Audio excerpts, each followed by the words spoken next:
Pendidikan yang berpihak pada murid. Belajar filosofi hebat Ki Hajar Dewantara untuk pendidikan Indonesia. Bismillahirrahmanirrahim. Assalamualaikum warahmatullahi wabarakatuh. Perkenalkan, saya Dwi Kuntari Pristiwati, CGP Angkatan Kelima Kabupaten Pemalang, Jawa Tengah. Tujuan pendidikan menurut Ki Hajar Dewantara adalah menuntun segala kodrat yang ada pada anak-anak agar mereka dapat mencapai keselamatan dan kebahagiaan yang setinggi-tingginya, baik sebagai manusia maupun sebagai anggota masyarakat. Pengajaran adalah ilmu yang berfaedah untuk kecakapan lahir dan batin, sedangkan pendidikan adalah tuntunan segala kodrat anak untuk mencapai kebahagiaan dan keselamatan setinggi-tingginya sebagai manusia dan anggota masyarakat. Pengajaran merupakan bagian dari pendidikan. Oleh karena itu, pengajaran dan pendidikan harus dilaksanakan secara menyeluruh dan terintegrasi.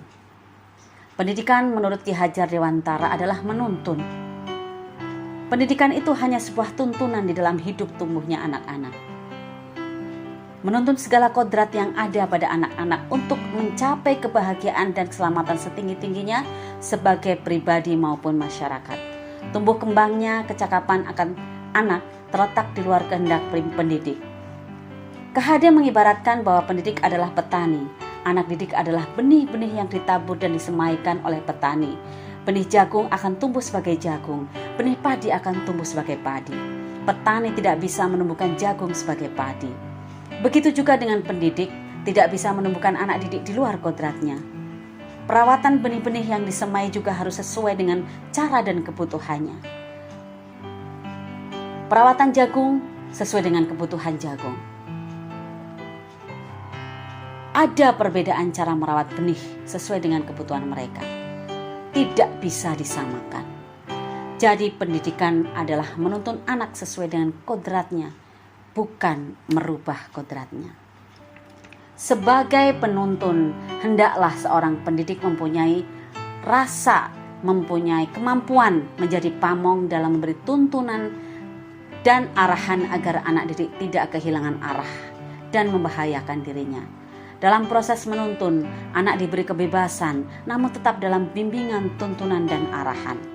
Konsep trilogi pendidikan Ki Hajar Dewantara, ing ngarso sung tulada, ing madya mangkarso tuturi handayani, haruslah menjadi ruh yang kuat yang mendarah daging bagi pendidik.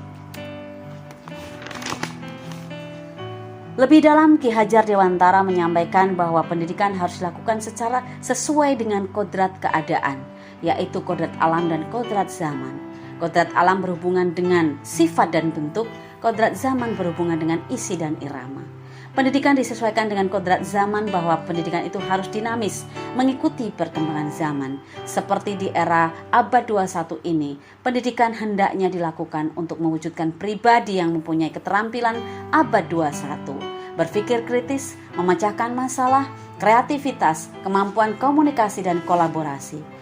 Namun, dalam pelaksanaan pendidikan haruslah tetap mendasarkan pada konteks lokal sosial budaya Indonesia yang bernilai tinggi dan mempunyai sifat kemanusiaan. Menurut Ki Hajar Dewantara, untuk mewujudkan pribadi yang kuat lahir dan batin, beliau menegaskan bahwa pendidikan budi pekerti atau karakter adalah hal yang sangat penting dari proses pendidikan, karena budi pekerti adalah bulatnya jiwa manusia, bersatunya gerak, pikiran, perasaan atau kehendak atau kemauan yang akan menumbuhkan energi atau tenaga jiwa manusia sebagai makhluk individu dan sosial yang dapat memerintah menguasai dirinya, mulai dari gagasan, pikiran, angan, atau tindakan, mewujudkan dalam tindakan. Ki Hajar menyebutnya sebagai manusia yang beradab, manusia yang mempunyai keseimbangan keselarasan hidup antara cipta, rasa, dan karsa.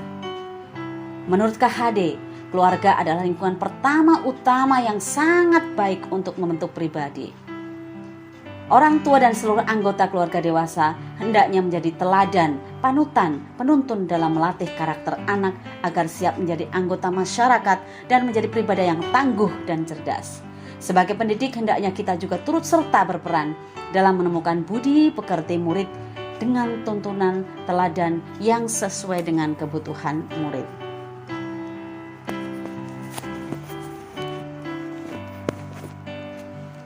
KHD percaya bahwa kodrat manusia sebagai kertas yang sudah terisi dengan tulisan-tulisan samar dan belum jelas arti dan maknanya. Tugas pendidik dalam pendidikan adalah membantu manusia atau individu untuk dapat mempertebal, memperjelas arti dan maksud tulisan samar yang ada di kertas tersebut dengan tuntunan yang terbaik. Menurut Ki Hajar Dewantara, pendidikan adalah perubahan, dan salah satu unsur perubahan adalah pemikiran beliau yang dituangkan dalam azas trikon, kontinu, konvergen, dan konsentris. Kontinu, jika melakukan perubahan kita tidak boleh melupakan akar nilai budaya. Konvergen, pendidikan harus memanusiakan manusia. Konsentris, pendidikan harus menghargai keberagaman dan memerdekakan murid. Relevansi pemikiran Ki Hajar Dewantara terhadap pendidikan Indonesia dikutip juga dari refleksi pemikiran KHD oleh Profesor Dr. Iwan Syahrir adalah 1. Pendidikan adalah perubahan. Unsur perubahan adalah kodrat keadaan, zaman dan alam, azas trikon, dan apa yang berubah? Budi pekerti. Yang kedua adalah keharusan memandang anak dengan rasa hormat, berorientasi pada anak.